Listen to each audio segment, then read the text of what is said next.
Hey everyone, welcome into the Quick 18 podcast. We are back after a long break. It's officially the off season of golf on grass up here in North Dakota at the Fargo Country Club. So with that, we fire it back up. This is going to be a rapid fire question rapid fire, right?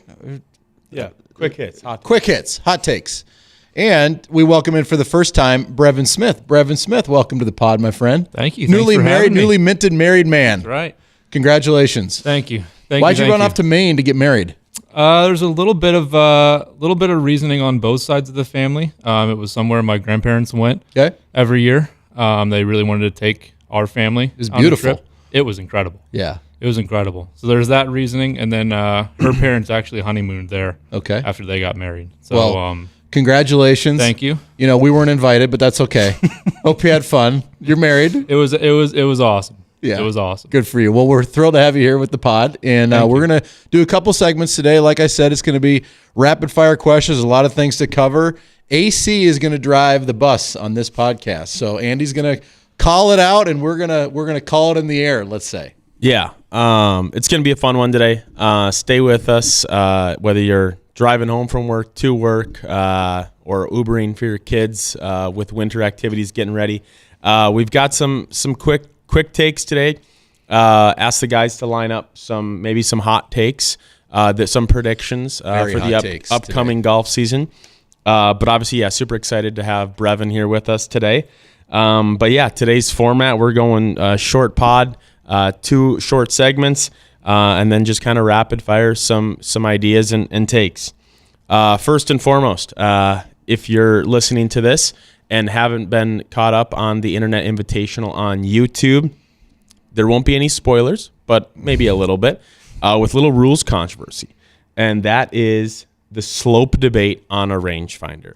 Now, this was one of Dave Portnoy, the founder of Barstool's, biggest rules that he came up with. Didn't really understand what he was talking about when he said it, but he said no slope on the rangefinders. Well, it came to it. So, Brev, do you want to explain to listeners what slope on a rangefinder is? Yeah, so the slope on a rangefinder, basically it's just a little setting you can change on and off. And what it does is it just kind of calculates the slope on a golf shot, whether it's elevated or, well, it'd be elevated, but whether it's uphill or downhill, it takes that into account and gives you an adjusted number that you would have to hit the golf shot. Instead of just having to kind of do that math in your head or feel it, it just gives you an exact number you've got to hit to. So if you're not as really needed up here in North Dakota, yeah, right? Not a big thing. It's a tough upsell in the golf shop. Well, you want to get one with slope because there's like a little hill on a hole 5. You know what I mean? It's for what it's 150 playing 150.6. Yeah, and for what it's worth, it's banned in PGA Tour events, which they reference on it as well. But in this event that they had, they were playing at a very mountainous course. And so it was, I don't know, if it's like the one rule that even if you're not really into golf, people hear about, right? And so Portnoy didn't want the slope to be on. Yep. And there was an accusation from one of the players that the slope was turned on. Which stemmed from the previous episode when they were at Cliffhangers, the par 3 course, because the number that said player shot the distance at was like 7 yards different than another player when he shot the yardage. So kind of some foreshadowing in that episode to what goes on. So what do we think? Do you think it's a big deal? Do we think it makes a huge change? You got to be able to hit the golf shot. So, if it's not a mountainous terrain, I don't think a 5 handicap is going to have a major difference. Yeah. But if there's big discrepancies and where it could be 5 to 10 yards different per shot, 100%, absolutely. And so if there is one rule that they wanted to stick in place, it was that one. So it started this whole, it was a crap storm, if you will, on what was going to happen.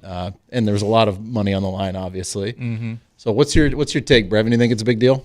Yeah, I think I agree with what you said. I think you still have to be able to hit the golf shot, as you said. But yeah, it's probably not as big of a deal when there's not as much elevation change. It kind of depends on where you're playing. If there's going to be 5 to 10 yard difference or just a few yards, it's going to be more of a skill thing as well. Okay. Whether or not you're able to actually take that amount of yardage off, whether you have that good of a feel for your game, whether you know you're going to be able to hit a 163-yard shot versus a 167-yard shot. With that said, we do what's our policy at the FCC?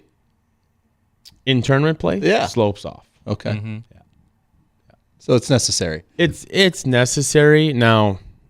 Consistency, I think. Do we too. think that he had it on? The video evidence, man. Like, I don't want to ruin anything for people. Okay. It just came out on this past Thursday, but from what I saw, it didn't look great. It didn't look great? But again, I'm not going to spoil anything because they don't know who we're talking about. But the ball didn't lie. But the ball didn't lie. Yeah, explain what that means. Ball didn't lie means that obviously with all these accusations to said player, they were in the finals playing for $1 million. So a third of $1 million per person, 3-person teams, alternate shot. Every shot matters. This is like the Three Amigos on steroids. The team that said player that was accused. I mean, if we had $1 million purse for the Three Amigos at the club, that would get some Portnoy, if you want to activity. come to Fargo, I mean, come on over. But yes, so needless to say, the accused person team did not win. Okay. So it kind of got shut down. So everything's fine on that aspect. But speaking of 5 handicaps and the world of golf ever changing, obviously, if I would have said, Dave, 10 years ago, YouTube golf is going to be equal, if not bigger, than PGA Tour golf, I think we all would have sat around and been like, no, you're crazy. And now they're out here pulling in 7-8 million views an episode. But on top of that, there's some changes that, as of right now, are still being planned to move forward with the USGA, and that's the golf ball rollback. Obviously, we've heard some rumors online from different professionals who have seen the golf ball at about they're saying anywhere from a 7 to 10% difference. Predominantly in just an increased spin rate, Okay. and ball speed. Do we think that's going to affect your average golfer? Brev, I'll let you start. Yeah, I think I have looked, from what I've seen when I looked into it, it's probably not as much of a change for the average golfer as it is for somebody that has a higher swing speed, hits the ball further. It's going to impact that type of person more. So it kind of depends on, I guess it depends on the person. Yeah. Yeah, so what's the line of, like, what handicap will notice, or is it more of a swing speed? It's more of a swing speed. I think right? it's more of a swing speed. Swing Okay, speed. so what percentage of FCC members are going to actually notice a difference? I mean, I think everyone will notice a difference, Okay. but it'll be a difference where you notice for 2 rounds and, obviously playing from the proper tees. Like, you're not going to have sand wedges and 9-irons into the challenging par 4s, which I think is the whole objective over this. Mm-hmm. And like Brev said, like, there's a lot of, the higher handicapper who doesn't swing it as far but is playing a Pro V. Probably not the right golf ball anyways, because it's not spinning enough for you to actually There's a good number of people that are distance. already doing this to themselves by playing the wrong golf ball. Yeah, right. Yeah, that's a good point. That's a really good point. You're already limiting yourself based on what you're playing. We talk about distance, right? How about laterally? Laterally, so that's the other key part, is it spins more, right? So there's a big talk on, people are saying, oh, just reduce the driver head. Well, you can go on YouTube or Twitter and see Rory and Matt Fitzpatrick and all these guys hitting drivers that are 2/4 size drivers, and they hit them just off the center as well. So I think they don't want to bifurcate the game in terms of the pros play one thing, Yeah, and the AMs play another. yeah. But Which I like. I do. Yeah. I It's think like you want amateurs to go be able to play the same stuff that pros do. correct. Yep. 1,000%. But I think where the manufacturers are coming from is they don't want to have to go spend $50 million on R&D of a new golf ball and not get a return from the purchasing customer, because the pro guys aren't paying for their golf balls. No. But in terms of spin, I think it'll spin more. Ball speeds will just drop a touch, and then by spinning more, there's going to be a little more inconsistency left. Time frame. When are we going to get these new golf balls on the shelves? We've got time on the amateur side. Are we going to have a rush on the current product We still before the rollback got comes up? 5 years till rollback will be in effect. Yep. But like I said, like there might not be a Pro V1 anymore, because how are you going to be able to differentiate? Like, is it going to be a different colored, logo or whatever it's going to be? So a lot to talk to, but we've got years. PGA 2028, full amateurs 2030. So we got time, but get it on your radars. Start stocking them now, especially if you got some shop credit. By the way, that shop credit needs to be used by the end of the year. by the end of the year. So awesome. Well, obviously, Internet Invitational, golf ball rollback. We will be right back after this break.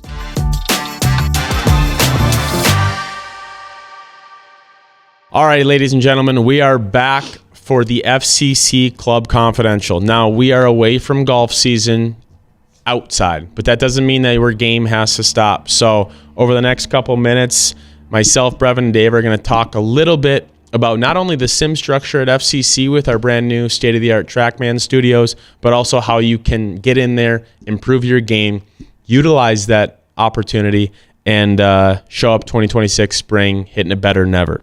Now, before we get there, some things obviously that we've sent out regarding TrackMan. Brev, why don't you tell the listeners a little bit about the opportunity that we have with our new studios and kind of the whole complete overview on how to book it, how to do everything like that. Yeah, well, first off, the new space is just incredible.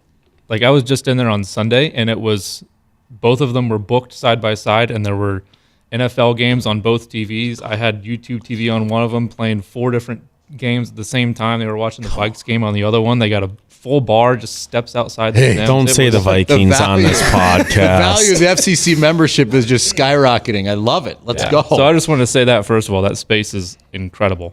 But yeah, it's pretty neat. I mean, like we said, like we sent out, every member gets 2 hours. It's free to them to use. They just book it just like they would a tee time. They can do it online on the app. They can give us a call. We can book it for them. And yeah, it's just side by side, big TrackMans, TVs. There's tons of different ways you can use it, playing courses, practicing, anything like that. And the price is right now, right? Yeah. Free. Yeah. Included in membership. Mm-hmm. No longer $30 an hour. So explain how much can they get for free? Yeah, so they can members obviously 2 hours a day with no group stacking. If you have a question on what group stacking is, you can reach out to Brevin or I. But yeah, we love to see it utilized already. So group stacking is if the 3 of us are in there playing, you book for 2 hours. You book for 2 hours. You book for 2 hours. We have it for 6 hours. Yeah. That would be not ideal. That would be group stacking. So 2 hours. Abuse of power. Yeah. But that's abusive friendships. fair. But Schultz, indoors, you grew up obviously without this type of technology when you were playing competitive golf. But what would you say are some must-dos from our members this winter to fully utilize TrackMan and really try and improve their game and drop their handicap? Never been a big indoor golf guy. Yeah. Played hockey growing up, but the technology is there. Like, we have the state-of-the-art technology. And so what I would do, I would go in there as soon as possible, right? You still played some golf within the last month outside. Get in there as soon as possible and get some baseline numbers with every club. Take a 2-hour window, get some baseline numbers, write them down, because you're going to get all the data you want. You're going to get more data inside than you will outside. And so knock down and get all those documented, and then decide what you think you got to work on. You got to bring spin down with the driver. You want to get more speed. You have great data to work off of. I think that would be the first step. Yeah. Get your baseline. Mm-hmm. You have 5 months. You Yep. have 5 months of indoor golf. Mm-hmm. So let's get some numbers on your own leaderboard, if you will, and make decisions. Ask you guys how you can get better in the off season. I love it. Brev? Yeah, I agree with everything he said. I think TrackMan is a great way for members to, like you said, get numbers on their swing. Like the amount of people that have come in already, and I've gone in to check on them, and they're asking me, what does this number mean? What does this number mean? What is this supposed to be? How do I change this? And then after you explain it to them, it's really good for them to kind of get a feel for how to change those numbers and how those numbers affect their swing and affect the ball and the ball flight. It's been really cool to see people take advantage of it. And if they're so far off, if they need a fitting, Yep. on a certain club, right? 1,000%. I mean, and that's the coolest part. Myself and Tom Porton are putting together a little part 1 of 3 this winter, which will be coming out here in the next couple days. Brevin and Carter, we're in the midst right now of getting together some lessons, some instructions for groups, because we have heard that the feedback from the members that they enjoy to learn in groups, sometimes more than just individually. So that'll be something to look forward to coming out. And basically Clinic 1 is understanding what these TrackMan numbers are and what they mean. And, I think the biggest 3 to kind of piggyback off you two is golf really comes down to 3 metrics: your face angle, your path, and contact. And when you figure that out, obviously you can play with anything, but creating consistency in that and understanding what a path of -12 feels like versus -2 to hit more consistent shots will be super huge. But yeah, I think the TrackMans are unbelievable. Brevin, you want to fill the listeners in and even fill Dave in on what we just did earlier today? Yeah, we put together per request. Again, I've had several people asking about it. We put together a little winter sim league series, different courses. This is going to be the Internet Invitational inside. Exactly. The FCC. That's not for $1 million, unfortunately. Want that Golf on shop. the record, not for $1 million. Okay. But yeah, we went through, found some pretty neat courses that we have on there, put together all the settings for it, and just kind of the logistics behind it. So we'll get that out here soon. Hope to start it up soon because there's been a lot of people asking about it. They want it. I mean, when we talk about some of these courses too, like TrackMan did some big time updates. Yeah. Like we can take a full trip to Bandon and sleep in my own bed, but play the golf courses or Sand Valley, Cabot. I mean, it's the amount of golf courses that are on there. We were looking at maybe doing a little Bethpage, maybe doing a little Ryder Cup format.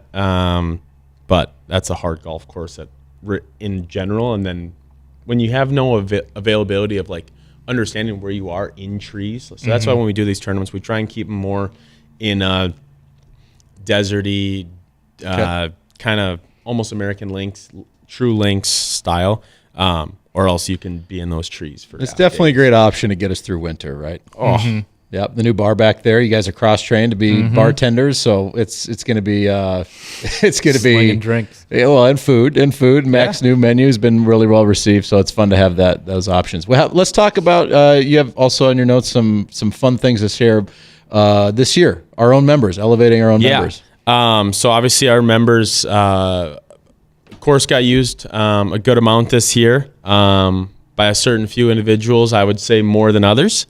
So I want to give some a little slowdown to give some shout outs to those members who are obviously well deserved.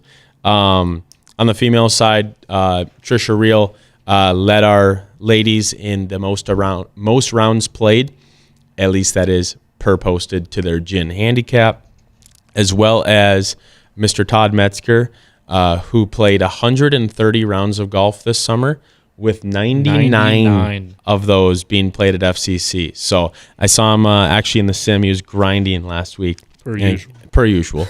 And he said that he had been getting some texts and calls from buddies saying like, hey, it's just crazy. You played almost 100 rounds of golf. But that's what happens when you come out and fully embrace it. And obviously we love to see Todd, and Todd gets to see our grounds crew, first group out, and we see him back. What do you think his average? You could play a lot of golf when you play in about 45 minutes. I was about to say. What do we actually think? Like you're in there a lot on like Wednesday mornings, those days where he gets out and flies. What do you think his average 18-hole? Well, let's go front 9, because the back 9 he usually sometimes will catch maintenance. He's with the grounds crew so much they make him mow greens. Yeah. What do you think his average front 9 is, and then we'll give him an average overall? I would say front 9. I mean, there was one day he went off, and I think I texted you guys, and I said Metzger just went off, first one 7 a.m. over under 63 minutes. Yeah. And I think he putted out on 9. Finished out on 9 and like 62, 63 minutes. And I talked to him afterwards. I said, wow, you were, like I said, a great line. I said 63 minutes. You were right on it. And he goes, yeah, it would have been quicker, but I had to stop. I stopped and talked to DL for a while. So it's got to be under an hour for his average pace, because I mean, even Saturday mornings, he goes out and plays 5 balls with a bunch of other guys, and they play in 2.5 hours. Yeah. 5 of them. Respect to the 5 balls that can play fast. Yeah. We have a member survey out there, right? Oh, yeah. We have a member survey out there, and there's some members that want to just slice the 5 balls, which for pace of play, which I don't hate. You know what? But at certain times. But so respect to those 5 balls that can keep up. Yeah, 1,000%. And I hear you, I see you, I understand the 6 balls that also can do the same thing, but it's still only October. Yeah. Okay?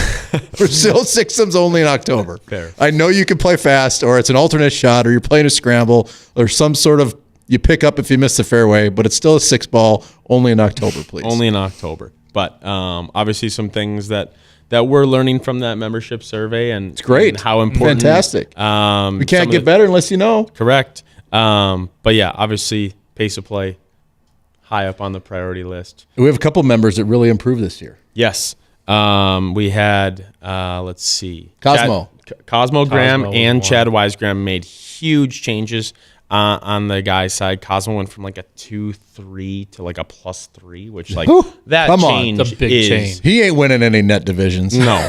Not anymore. And then Kelsey Grosevich cut her handicap by about half. So I know she's on a big push right now, and got the green light to become a true scratch golfer. She said she was going to be coming in. Still haven't heard anything from her on lessons, but she said she was in. But she's busy. We all know that. And obviously a club champ who What did Wisegram do? Wisegram went from like I didn't hear this probably one. Like he got beat by Cosmo by like a half a point, but his jump was like 5 as well. Wow. I mean, this Good for him. I didn't know it. But yeah, he kind of figured out the driver a little bit, went crazy short driver length, hit in the center of the face more, and changed his game. So awesome. We will be back, but that was your Club Confidential, and we'll be back for one more segment. Go golf.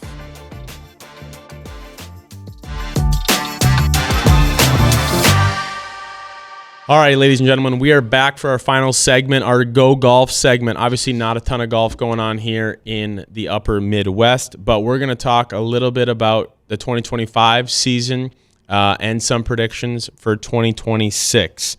Now, first and foremost, we have 2 pretty clear best players in the world right now on the PGA Tour, Scottie Scheffler and Rory McIlroy. Of those 2, they both had incredible seasons. Obviously, Rory finishes their career Grand Slam. Scottie continues his reign as world number 1. He obviously switches to the mallet about probably, 2 years ago now, a year and a half, and has just revolutionized his putting. And I can go through the list of wins and key finishes really quick, and then we'll kind of go through on what our thoughts are and our takes are on whose season you'd rather have. So Rory McIlroy, obviously 2025 Masters, completes the Grand Slam, wins the Players' Championship in a 3-hole aggregate playoff, wins the Irish Open, the Race to Dubai, he was a season-long champion, and then obviously the Ryder Cup, he goes 3-1-1 with a European win on American soil. Scottie, PGA Championship, Open Championship, BMW Championship, the Pro Court Championship. He had 17 top 10s in 20 starts. I mean, that is ridiculous. However, goes 1-4-0 at the Ryder Cup and loses on home soil. So that's, to me, it's like, all right, he goes Scottie has 2 more majors or 1 more major than Rory this year at a 2-1. But what do we think?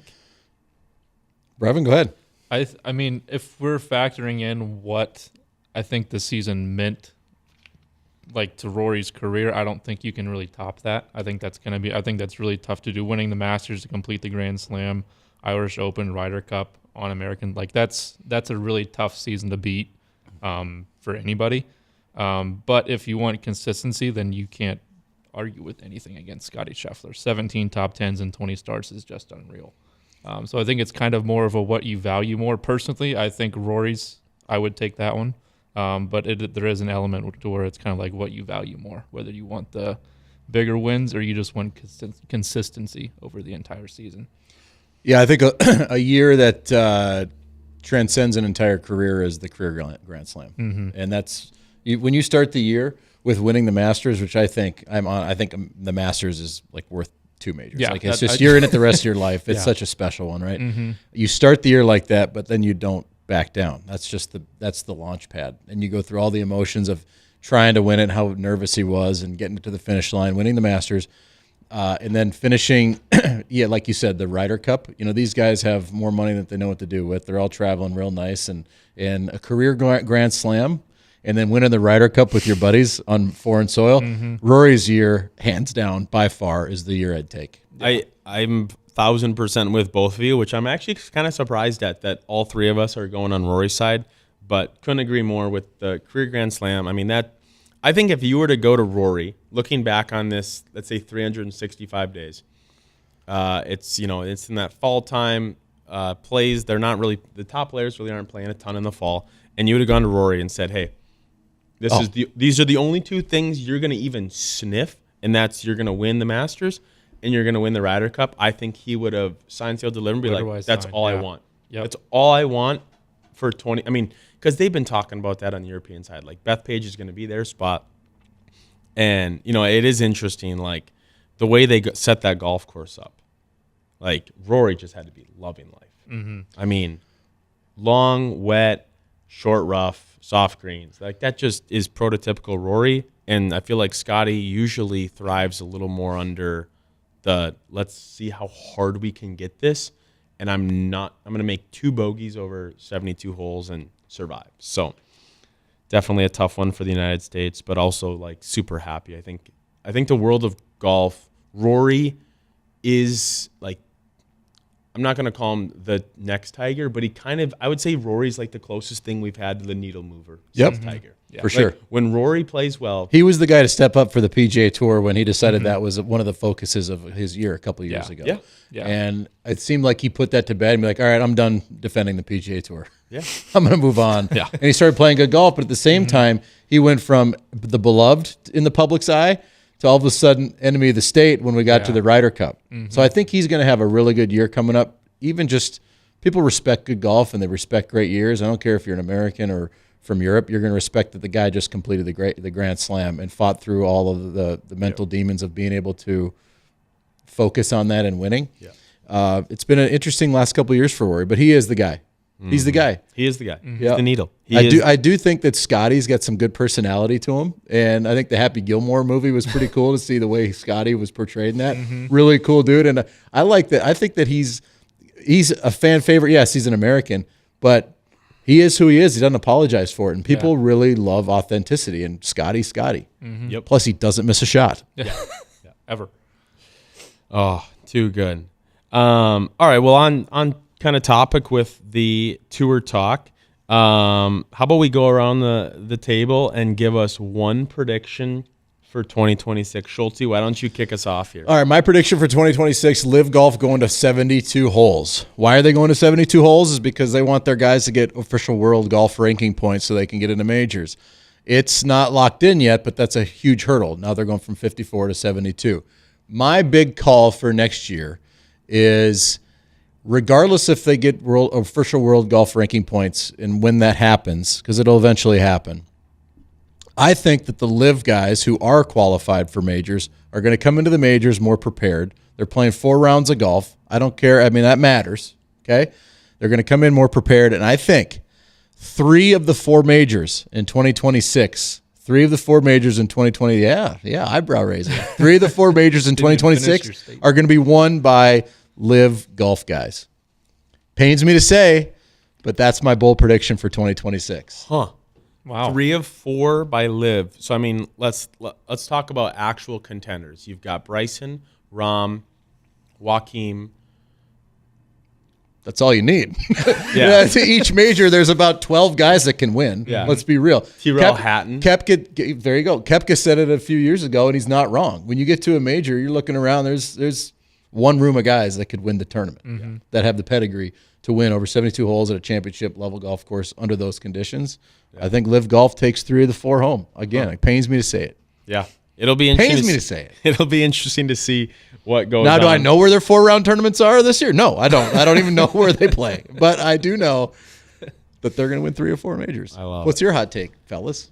Brev, what do we got? I got to go with my guy, Tommy Fleetwood. Always been a big fan of his. Really big fan of his. I think he wins a major this year. And I think his son wins every junior golf tournament. Oh my God, his son is incredible. What a stud. Yeah, he is. But yeah, I think he finally kind of turns things around, and he's been playing really well. Obviously, coming off of a big tour championship win. Hopefully, I think he carries that into next season and gets a major under his belt. That is big step for him. I mean, the fall that he just had, like, you could argue he's the hottest player in the world. Obviously, he didn't play great in Dubai in the championship, but still, I mean, the spider with the Sharpie for alignment aids is a tough look, especially as a TaylorMade staffer with yourself. It's like they can't put on just like actual engravings, but you know what? He says he likes them better. Definitely a unique guy. Mm-hmm. But man, that's a fun golf shot to hit. God, we're all kind of taking hot takes, all being Americans, but like European, live. I'm going to go right back to my hero, the Scandinavian, a.k.a. the robot. We've talked about him a few episodes ago on how good his golf swing is. Ludvig Gobert will win a major. And here's the craziest take. In the next 365 days, Ludvig will overtake Scotty as the number 1 player in the world. That was a double hot take. Yeah, Come on now. Double down. I'm not sure. Let me settle into this comment and let me think about this for a second. I feel like I think- should fire up a cigar. We need to talk about this. Let's do it. Let's do it. How? How is Scotty not going to be number 1? He doesn't finish outside the top 10. Exactly. You said 16 out of 20? 17 out of 20. 17 out of 20. Well, Excuse me. we asked for bold 2026 predictions. That's bold, That's my as friend. bold as it gets. But Mission I also accomplished. know that in today's game, you know, the old saying, what is it? Drive for show, putt for dough is like the actual opposite from a data standpoint. Obviously, you have to learn how to putt. Scotty is still an average putter on the PGA Tour, but the way that he and Ludvig strike the golf ball, can hit it so high and so far with their long irons. I just think that with the setup next year, I think it sets up great for Ludvig. And if his putter gets reasonably decent, he's top 3 in the world. And if he gets 2 or 3 hot putter weeks in the proper weeks, I think it's definitely in the realm of possibility. Okay. I love There's it. my Hot justification. Take. Hot take. I can't wait to watch it this year. Week, or do you think he sustains it for a little bit? I said that's a good question. I said Ludvig overtakes Scotty. Now that could be for 1 week and then Scotty goes and wins the next, but he will overtake Scotty in the next 365 days. Well, I can't wait to Crazy reference take. this pod back in November of 2025 when it comes true, or it may be massive respect. Right now, I'm dogging you. I'm like, come on. No. Oh, too good. Too good. Well, Brev, it was fun having you on. Schultz, you can take us off here, but thanks for sticking with us. And Brev, always a pleasure. Yeah. Carter, if you're home watching, hopefully your head's feeling better, dude. Congrats on getting married, dude. Thank you. Yeah? Thank you. Appreciate it. I can know Really what the heck she was appreciate thinking, but she went forward with it, right? No, you're the man. Thrilled to have you at the club, and congratulations, and good to have another married man in the golf shop. Yeah, join the club. Join the club. I love it. Well, that was fun this week. Thanks for being with us, folks. We will be back at some point soon. Why not? Let's do it. Let's keep doing these podcasts, and hope you enjoyed it, and we'll see you next time.